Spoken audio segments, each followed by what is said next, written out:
पट्टी खुले। अगर ये पोल पट्टी खुली तो दो फायदे होंगे आपके देश को, या तो ऐसे एमपीज भागकर विदेशों में बस जाएंगे, वो हिंदुस्तान की धरती छोड़ देंगे, और ऐसे लोग जितनी जल्दी देश की धरती छोड़े उतना अच्छा, या फिर उनमें अगर हिम्मत होगी तो पार्लियामेंट में ये बिल पारित होगा और सारा पैसा विदेशों से भारत के बैंकों में आएगा।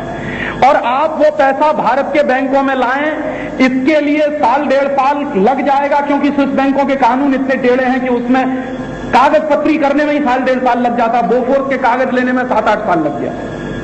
तो ऐसा हो सकता है। तो उसका एक और बढ़िया तरीका यह है कि आप वर्ल्ड बैंक आईएमएफ के डायरेक्टर को चिट्ठी लिख दीजिए। क्या चिट्ठी लिखिए? वर्ल्ड बैंक आईएमएफ के अकाउंट भी स्विस बैंकों में है, तो उनके डायरेक्टर को चिट्ठी लिखिए कि जितना हमारा कर्ज आपके ऊपर बाकी है वो सब आप हमारे उस अकाउंट से विड्रॉ कर लीजिए, हमको आपसे अब कोई डीलिंग नहीं करनी।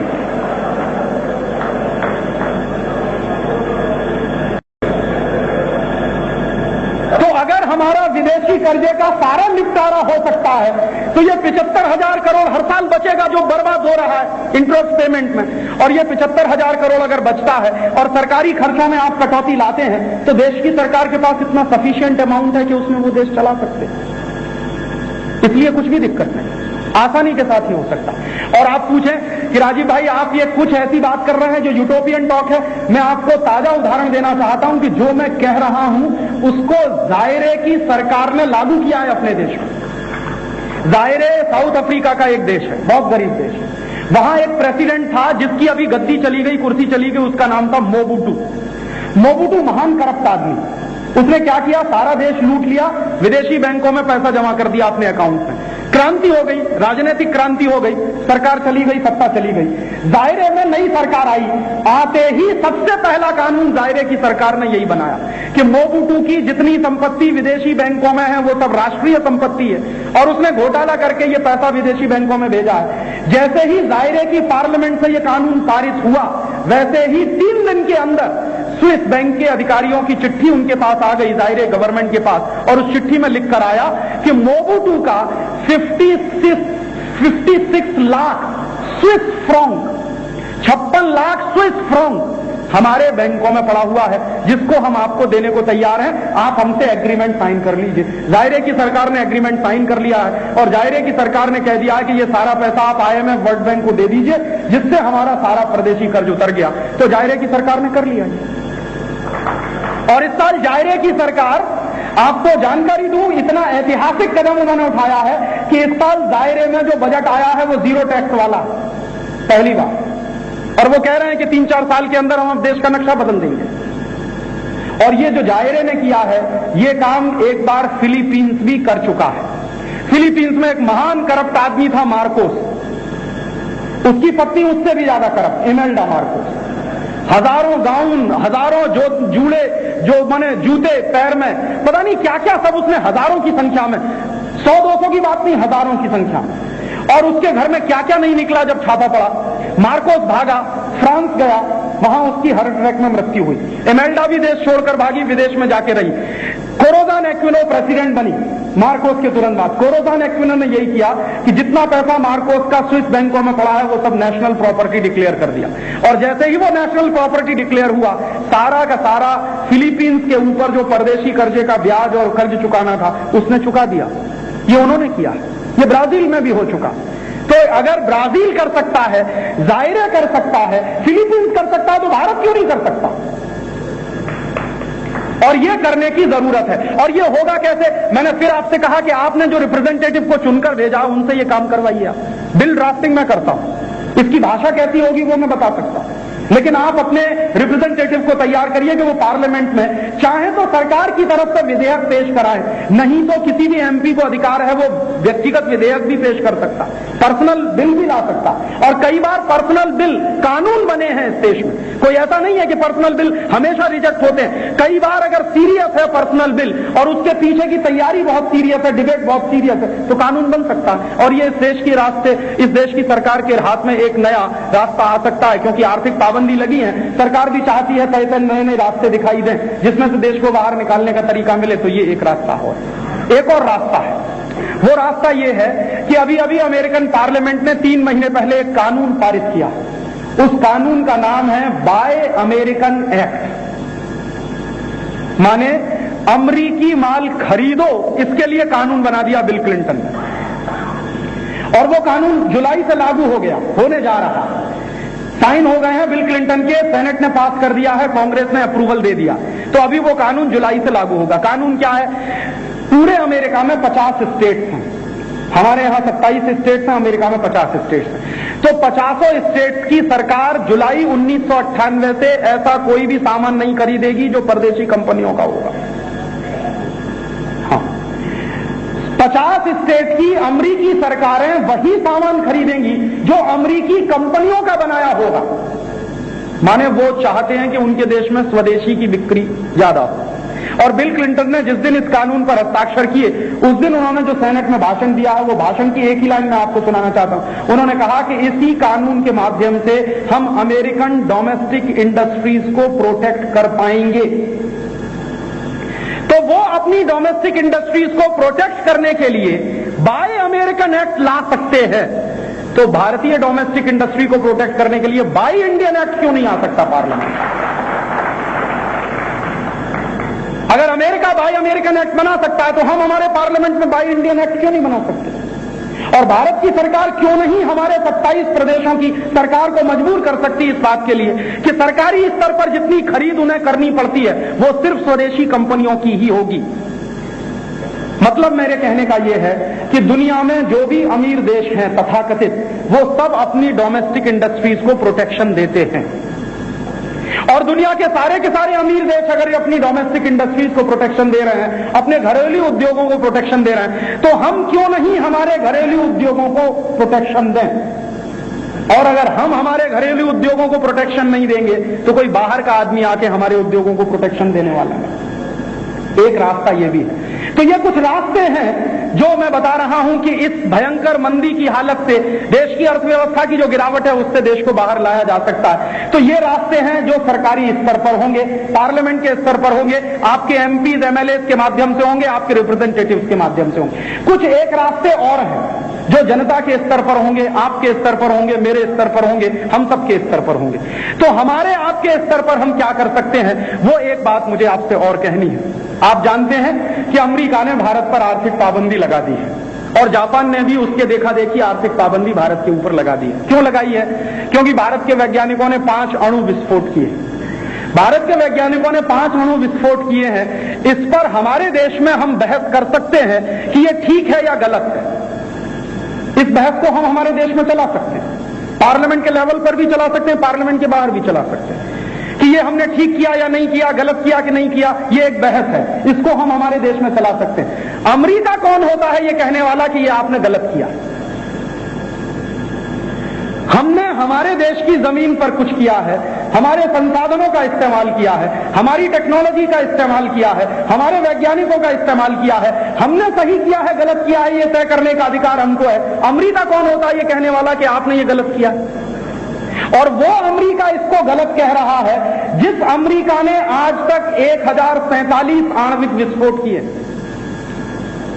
हमने सिर्फ 6 किए, उन्होंने 1047 किए। हमारे सारे के सारे आणविक विस्फोट जमीन के अंदर हुए। अमेरिका ने तो अपने दोनों के दोनों अणु विस्फोट जापान के लोगों पे किए थे, हिरोशिमा और नागासाकी पर। 6 अगस्त 1945 को हिरोशिमा के लोगों पे गिरा दिया था एटम बम और 9 अगस्त 1945 को नागासाकी के लोगों पे गिरा दिया था। तो अमेरिका ने अपने दोनों के दोनों शुरू के अणु विस्फोट जापान के लोगों के ऊपर किए और क्या नतीजा निकला? अब तक 6.5 लाख जापानी उन 2 विस्फोटों के कारण मर चुके हैं। इतना बड़ा नुकसान हुआ। और आज भी जापान में उन दोनों विस्फोटों की कहानी ताजा है, याद जिंदा है, क्योंकि उन विस्फोटों के कारण जो रेडिएशन हो रहा है, जो विकिरण हो रहा है, वो आज तक रुका नहीं है। वहां बच्चे आज भी विकलांग पैदा होते हैं। तो जिस अमेरिकी सरकार ने अपने दोनों के दोनों एटम बम जापान के लोगों के ऊपर गिराए, लाखों लोगों को मार दिया, उस अमेरिका को यह कहने का अधिकार किसने दिया है कि भारत सरकार ने यह ठीक नहीं किया, गलत किया? और दुनिया के जितने देश हमको कह रहे हैं कि आपने ये गलत किया है, दुर्भाग्य से वो सारे देश विस्फोट कर चुके हैं। ब्रिटेन ने कहा ये गलत किया है, ब्रिटेन ने खुद किया है। फ्रांस ने कहा यह गलत किया है, फ्रांस ने खुद किया है। रूस की सरकार ने कहा यह गलत किया है, खुद रूस की सरकार ने 700 से ज्यादा विस्फोट किए। चीन की सरकार ने कहा कि यह गलत किया है, खुद चीन की सरकार ने 47 विस्फोट किए। और पिछली बार आपको याद होगा कि जब सीटीबीटी की बात चलती थी, नॉन प्रोलिफरेशन ट्रीटी की बात चलती थी, उस समय नेगोशिएशंस चल रहे थे जिनीवा में। चीन की सरकार रोज एक एटॉमिक डिटोनेशन करती थी, रोज एक परीक्षण करती थी। सारे सीटीबीटी और सारे एनपीटी के लोगों को धक्का बताते हुए चीन रोज एक परीक्षण करता था। अमेरिका रोज घोषणा करता था कि हम चीन के ऊपर पाबंदी लगाएंगे, चीन उसके बाद 2 परीक्षण और करता था कि लगाओ पाबंदी। अंत में नतीजा यह निकला कि चीन के ऊपर अमेरिका पाबंदी लगाते लगाते लगाते लगाते वहां पहुंच गया कि उसने चीन को अपना सबसे अच्छा दोस्त घोषित कर दिया। मोस्ट फेवर्ड नेशन है चीन अमेरिका का। ये मोस्ट फेवर्ड नेशन का ट्रीटमेंट अमेरिका चीन को ही देता है इस समय, और किसी को नहीं देता। तो आज अमेरिका का सबसे अच्छा दोस्त चीन है, जो खुद 43 से ज्यादा अणु बम फोड़ चुका है और धमाके कर चुका है। और आप जानते हैं कि चीन के साथ हमारा जो झगड़ा, 72,000 वर्ग किलोमीटर जमीन, 72,000 वर्ग मील जमीन हमारी चीन के कब्जे में। जब लड़ाई हुई थी चीन और भारत की, तो भारतीय सेनाओं को वापस बुला लिया गया था बॉर्डर से। इतिहास की वो दुर्घटना हम कभी भूल नहीं सकते। बजाय ये आदेश देने के कि जाओ और लड़ो, भारत के प्रधानमंत्री ने सीमा पर से सैनिकों को वापस बुला लिया था नॉर्थ ईस्ट में। और फिर नॉर्थ ईस्ट के लोगों ने लाठियों से चीन के सिपाहियों की पिटाई की थी, अरुणाचल प्रदेश के लोगों ने और तमाम मणिपुर के लोगों ने। और ये तो उनका, आप बहादुरी को सलाम करिए, नॉर्थ ईस्ट के लोगों की बहादुरी को, कि चीन ने उस समय पूरा नॉर्थ ईस्ट नहीं हड़प लिया, थोड़ा कराकोरम का हिस्सा ही हमारा गया, 72,000 वर्ग मील जमीन गई। भारतीय सेनाओं ने तो सरेंडर कर दिया था, वापस भाग आए थे, क्योंकि प्रधानमंत्री पंडित जवाहरलाल नेहरू ने सबको वापस बुला लिया था। पार्लियामेंट में बहस आई एक दिन, और बहस ये चली कि 72,000 वर्ग मील जमीन हमारी चीन के कब्जे में चली गई। तो पंडित नेहरू ने जवाब दिया कि चले जाने दीजिए, वो जमीन तो बेकार थी, उस पर कुछ होता नहीं था, घास का एक तिनका भी नहीं उगता था, वो सारी की सारी बंजर जमीन थी। तो एक मेंबर ऑफ पार्लियामेंट ने खड़े होकर पूछा कि पंडित, तब तो तुम्हारी खोपड़ी भी बेकार है, क्योंकि इस पर एक घास का तिनका नहीं।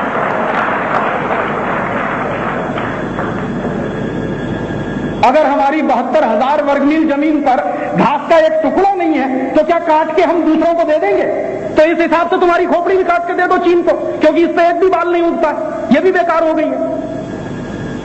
पंडित नेहरू के पास कोई जवाब नहीं था, और वो समस्या जस की तस है।